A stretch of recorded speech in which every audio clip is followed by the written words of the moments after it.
blueprint of African freedom. And that truth, it terrified the West. Now they're after the man who said it. What exactly did he reveal? Let's find out.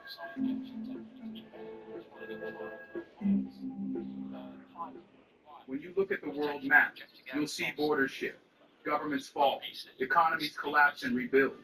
Change is constant. But when it comes to Africa, change isn't just resisted, it's forbidden. This was the first thing the speaker hinted at. Africa isn't lagging, it's being held behind. Not just Africa, that's the greatest Africa. The bear was this meditation. I'll tell you that. More than once. You're the win. Between countries, between continents, and develop and change over time. We've seen drastic changes in international relationships in just the last 20 years. In fact, we've seen drastic changes in just the last 4 or 5 years. You ain't no phone. Let me be honest.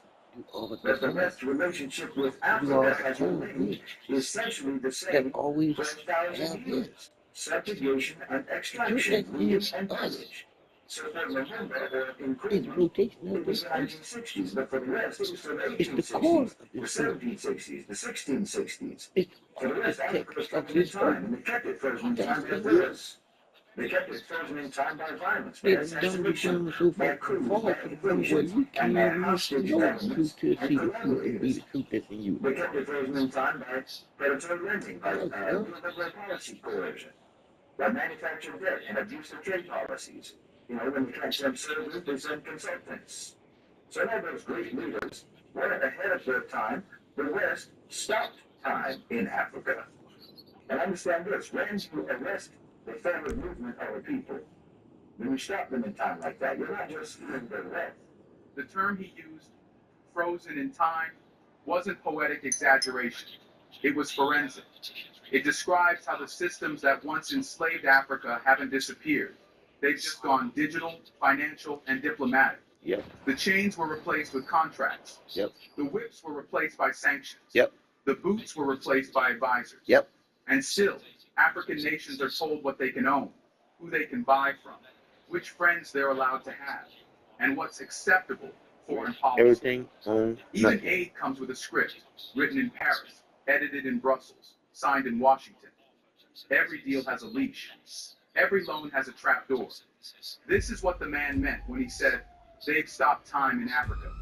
Because the world moved on, from empire to partnership, from control to cooperation. But not with Africa should No still matter how have the fucking global system evolves, sand when it roads. sees Africa, it defaults to 1885, as if the Berlin Conference never ended. As if Africans still need permission to run their own house. And this isn't just psychological, it's infrastructural. Why is it easier for a French company to build a road in Burkina Faso than a Burkina Faso firm? Why are African currencies still printed in Europe? Why are military bases from foreign powers still parked across the Sahel? Like it's Why do they still have dirt It's in not Africa common. instead of It's roads? design.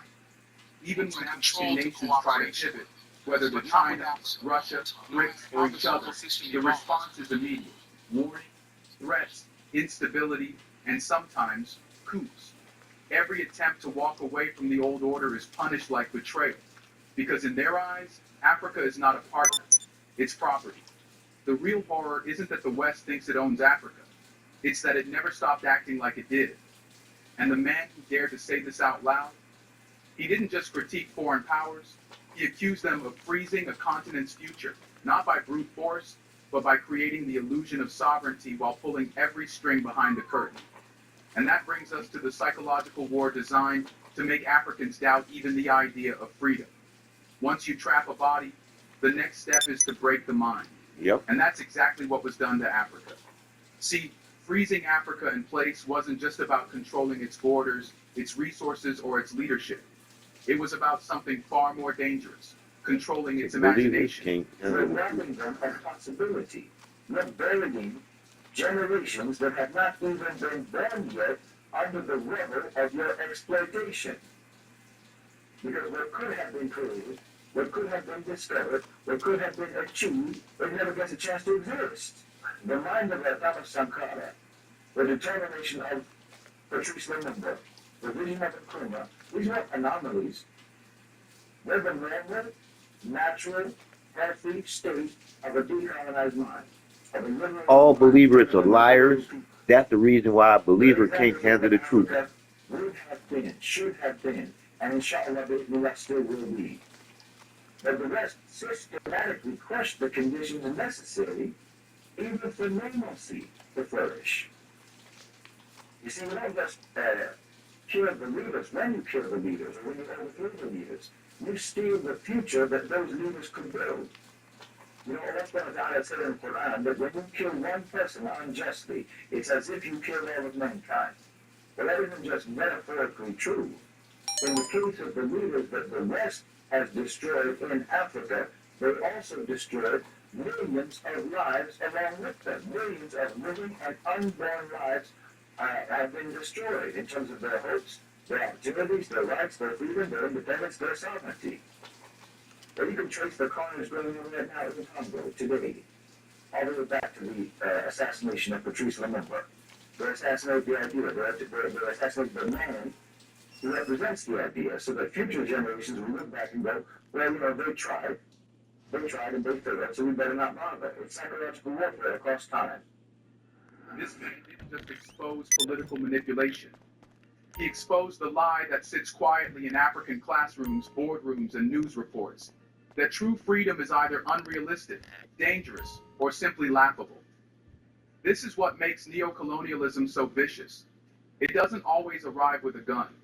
It arrives with a voice in your head that says, you can't do this alone. From a young age, Africans are shown that the ideal state is not to dream, that responsible leadership means pleasing donors, quoting World Bank policy, and borrowing politely in fluent French. That sovereignty is an antique, something cute to reference in speeches, but impossible to live with. And if someone dares to push back, they're mocked, not just by foreign media, but by local elites who've been trained to scoff at revolution. He's too radical, they'll say. He'll destroy the economy. He's just playing hero. The idea that Africa could be self-sufficient, powerful, and proud is treated as naive, a fairy tale for fools. Because if you can make people believe that liberation is impossible, if you can make them believe that wanting sovereignty is naive and that dignity is an unrealistic hope, they don't even have to conquer them anymore. They remain conquered inside themselves. This is the genius of the system. You don't have to invade a country if its people laugh at the thought of independence. Yeah. And yet, every once in a while, someone shows up who doesn't laugh. That's why Traoré matters. Not because he makes speeches or waves flags or challenges the West with big words, but because he's not laughing. He's not negotiating his dignity. He's not begging for loans while calling it growth. He's taking action. And worse, he believes he should. He know he should. That's Fucking the threat. believe he Here's a should. reminder to All the please like fucking and words share y'all the use video on and this damn subscribe to fucking our channel to TV, watch more all this videos on fucking Black believe culture. shit, because that's just it. That's where we getting fucked up and fucked off at.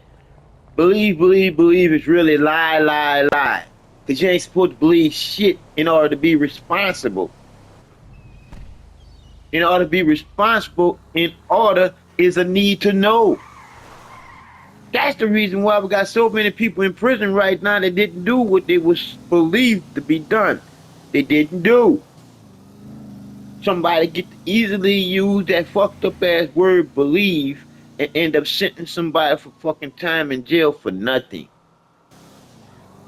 That's our fucking problem right there. Grown men and women, women and men. You born a motherfucking winner.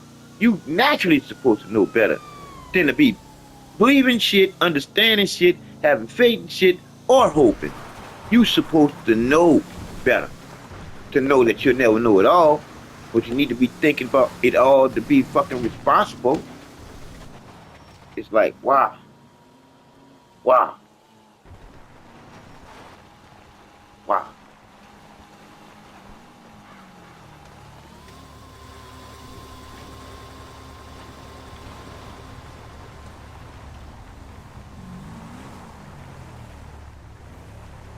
Pisses me off, man. I think that we are not this fucking stupid. Can stand alone.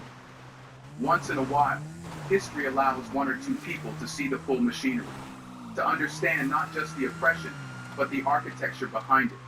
That's what made Thomas Sankara so dangerous. He didn't stumble into politics for power or position. He came with a blueprint: land reform, anti-aid policy, female emancipation, African production, and most importantly, a refusal to kneel. Sankara understood that Africa could never be free as long as it copied its colonizers. He said it openly. No. Debt is a cleverly managed reconquest of Africa. He rejected suits, salaries, and foreign prescriptions. He declared that Burkinabe people would eat what they grew and wear what they made. No. He knew freedom wasn't an emotion, it was an infrastructure, and he tried to build it, brick by brick. That's why he was killed. But here's what the man in the speech was pointing to. That Traoré didn't just inherit that vision, he upgraded it. Sankara had the courage. But Traoré has something more terrifying to the global order. The idea. The timing. And the idea. Traoré isn't Oh yeah, the a time. post-colonial The hour. He's rising through Hour of the rise awakening. of Western credibility. And During if a you Brexit don't awaken, expansion, during you a can shoot the movement new across Africa, during a Your visible, sleep gonna undeniable be deep shift in world power. for you. And unlike others who borrow the Sankara image for applause, Traoré isn't using the past to win points. He's using it to finish a job. You know, the active only in retrospect. That's a good job. Who shifts the events of history. It shifts the collective events in the world. But if anyone paying attention, you can all see that Ibrahim Traoré is clearly one of the most consequential leaders, not just in Africa, not just In the world. but in the entire global south and in In the world. In the world. Traoré, that In word the matters. world. It means his decisions don't just sound radical. Nope. They produce outcomes. Yep. He exits military deals. Yep. He closes bases. Yep. He forms state-owned companies. Yep. He bypasses the IMF lectures. Yep. He names the enemy out loud. Yep. And that's when the fear kicks in. Yep. Because every system has its tolerance limit. Yep. They can handle one who dreams. Yep. They can handle one who rebels. Yep. But they cannot handle one who understands and who acts No. without No. national There vision. you go. It's no Who longer act- about protest. It's execution, Who execute? Who implementation. execute? discipline. Ibrahim Traoré led a coup against the left that was self-serving to its foreign masters. You know, there have been many, many coups across the continent. First coup for real. And then an agent with another, Yeah. usually. Nah. But Ibrahim Traoré is different. He's not Yep. just changing the government. Nope. He is uprooting the whole system. The whole of fucking colonial system. domination. The whole And fucking he's system. He's understood what many people have failed to grasp, Come on now. which is that independence is meaningless. Come on now. If you don't sever the control of the owners and controllers of global financial Come on now. He's understood that security is Come on now. as long as it depends on the Come on now. patronage of your friend economy. Come on now. And he's understood that sovereignty is impossible Come on now. under the shadow of the Western tutelage. Come on now. He's not merely a head of state. Come on The now. Red Terror is the revolution of the architect of the 21st century.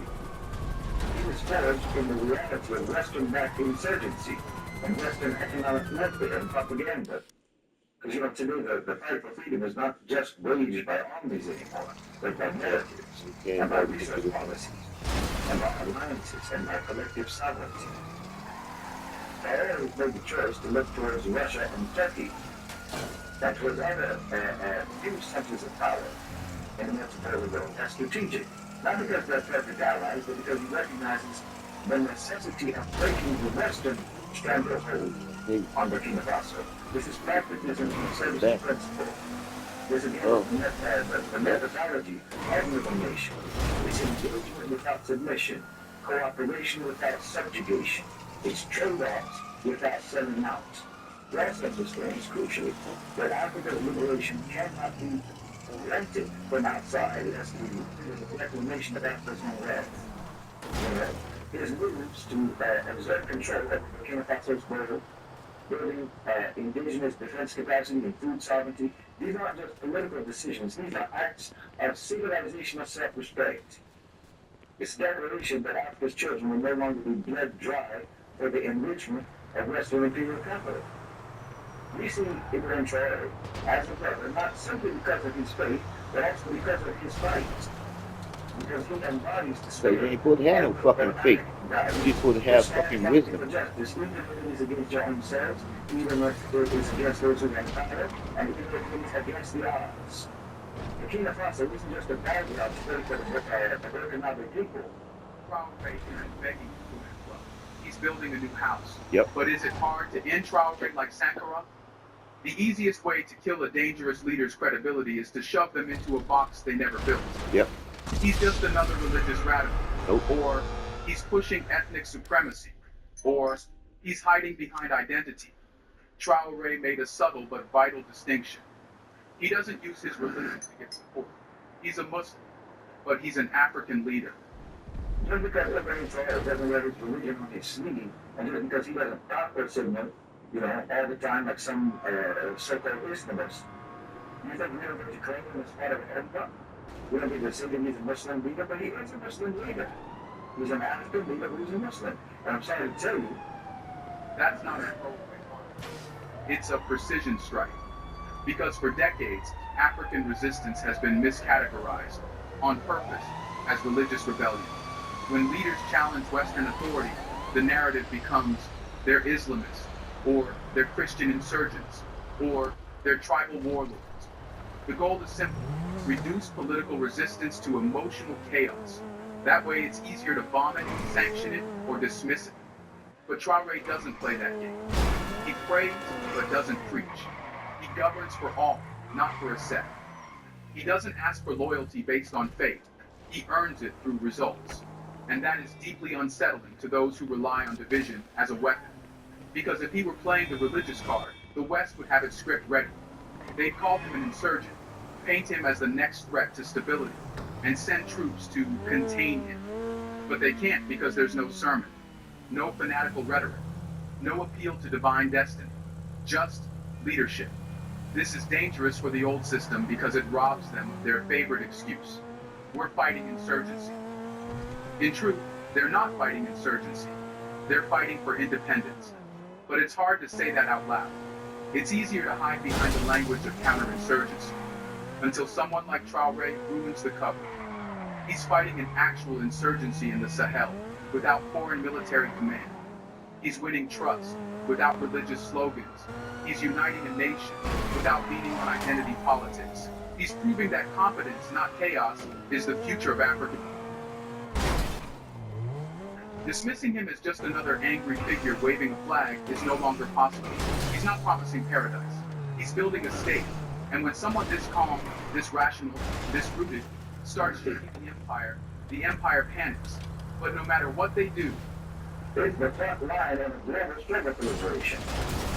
But even as Venezuela is doing, echoing the Sahel in Niger, in Mali, across Africa, across the Ummah, across the global south, and across the world.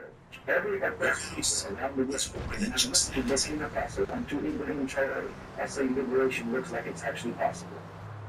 But obviously, the global trembles at the prospect that anyone is going to follow his example.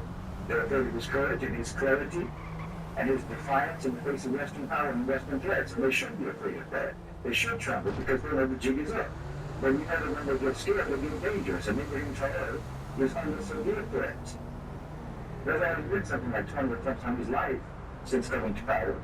They just stopped a coup from happening last week, organized by the Americans and by the French, led by the French embassy. Because a free Africa is just something that old world can't take. They've been keeping Africa in the past for so long, they know that even though that Africa would have lived from them, then they're going to be the ones who are inside the history. The chains that have been holding Africa down all this time are also the only things holding the West up. So now that they said that they're going to arrest him, they're really trying to take him out more than once, like I said. Do you think they can still stop Traoré, or has the game already changed? Let us know in the comments section. Has Africa finally turned the page? Do you want to watch more? Yep, Africa finally turned the page. Now, we in the United States to turn the fucking page. Because most of the people normally look for us for guidance. But shit, we don't even know where the fuck we at or where the fuck we going. So we're allowing some fucking assholes to fucking lead us down the motherfucking dark ass alleyway with a bunch of robbers hanging down there. Because we $36 trillion in fucking debt. And I haven't heard of no fucking body got fucking fired for that shit yet. My question is, are we really this fucking stupid?